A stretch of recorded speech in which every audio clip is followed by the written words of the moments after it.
There was some tough times in 2008, end of 2008. How did you get through that period of crisis? Yeah. Can we just break for a second? Sure, of course. Yeah. 2008 was brutal. 2008, we had the third consecutive failure of the Falcon rocket for SpaceX. Tesla almost went bankrupt. We closed our financing round 6 p.m. Christmas Eve, 2008. We would have gone bankrupt 2 days after Christmas otherwise. And I got divorced. That was like rough, man. Permanent scar tissue there. SpaceX is alive by the skin of its teeth, so is Tesla. If things had just gone a little bit the other way, both companies would be dead. You know, when you put your blood, sweat, and tears into creating something, or building something, it's like a child. When you had that third failure in a row, did you think, I need to pack this in? Never. Why not? I don't ever give up. I mean, I'd have to be dead or completely incapacitated. Musk bet the company on another flight. We have liftoff. And this time around, everything worked. Perfect. If that fourth launch hadn't worked, that would have been it. We would have not had the resources to mount a fifth. Whatever area that you get into, given that even if you're the best, there's always a chance of failure. So I think it's important that you really like whatever you're doing. If you don't like it, life is too short. If you like what you're doing, you think about it even when you're not working. It's something that your mind is drawn to, and if you don't like it, you just really can't make it work, I think. Being focused on something that you're confident will have high value to someone else, and just being really rigorous in making that assessment, because people tend to, a natural human tendency is wishful thinking. So a challenge for entrepreneurs is to say, well, what's the difference between really believing in your ideals and sticking to them versus pursuing some unrealistic dream that doesn't actually have merit? So you need to be sort of very rigorous in your self-analysis, and then just work like hell. I mean, you just have to put in, 80 to 100 hour weeks every week. If other people are putting in 40-hour work weeks and you're putting in 100-hour work weeks, then even if you're doing the same thing, you will achieve in 4 months what it takes them a year to achieve. My brother and I were starting our first company. Instead of getting an apartment, we just rented a small office and we slept on the couch. And we showered at the YMCA, and we're so hot up we had just one computer. So the website was up during the day, and I was coding at night. 7 days a week, all the time. And I sort of briefly had a girlfriend in that period, and in order to be with me, she had to sleep in the office. Work hard like every waking hour. That's the thing I would say, particularly if you're starting a company. First of all, I'd say starting a business is not for everyone. Generally, starting a business, I'd say, number one is have a high pain threshold. There's a friend of mine who's got a good saying, which is that starting a company is like eating glass and staring into the abyss. Okay, that's generally what happens. When you first start a company, there's lots of optimism and things are great. And then, so happiness at first is high. Then you encounter all sorts of issues, and happiness will steadily decline. And then you'll go through a whole world of hurt. And then eventually, if you succeed, and in most cases you will not succeed, and Tesla almost didn't succeed, came very close to failure. Then if you succeed, then after a long time, you will finally get back to happiness. I think too is you've got to make sure that whatever you're doing is a great product or service. It has to be really great.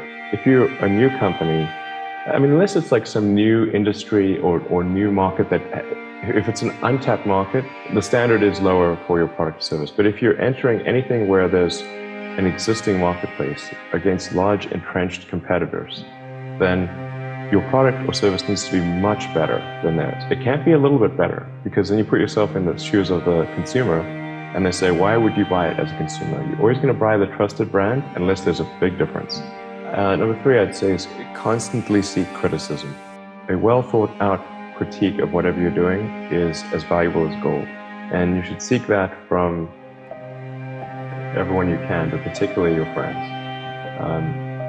Usually your friends know what's wrong, but they don't want to tell you because they don't want to hurt you.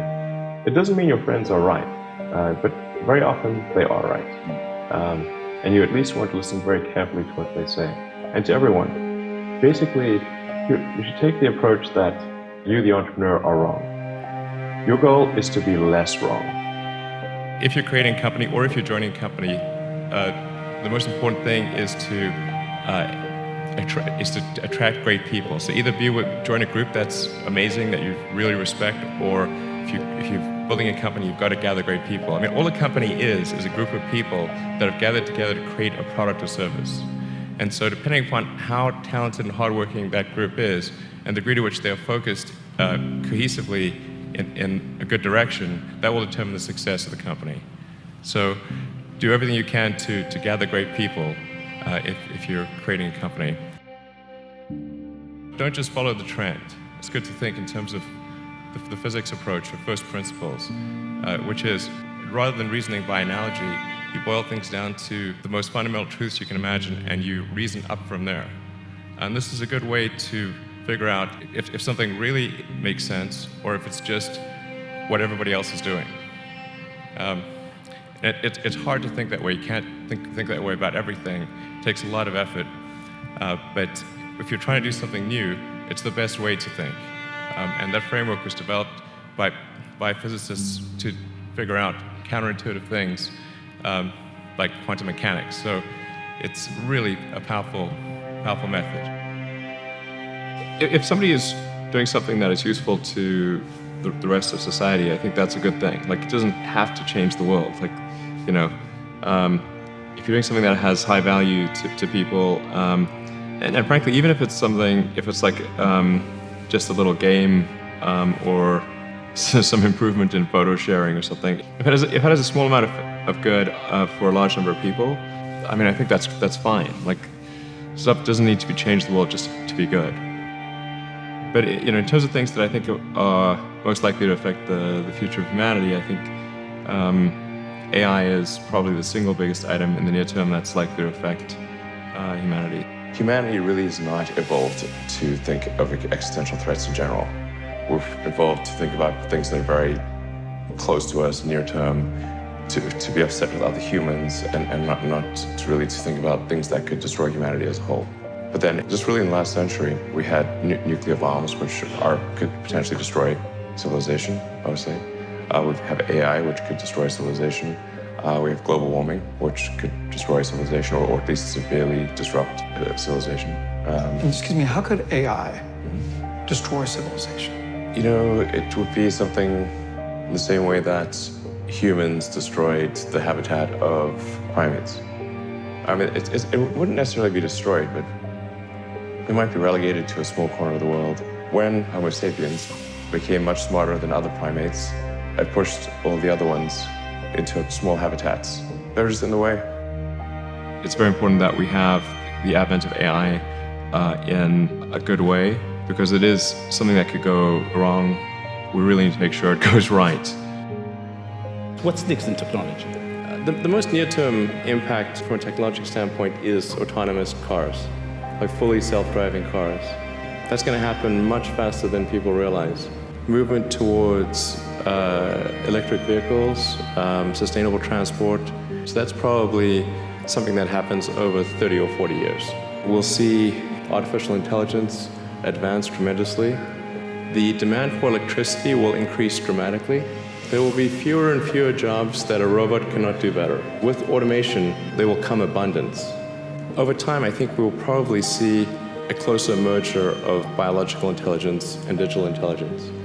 I think we should try to take the set of actions that are most likely to make the future good for humanity. I'm pro-human. Being a multi-planet species and being out there among the stars is important for the long-term survival of humanity, and it creates a sense of adventure, and it makes people excited about the future.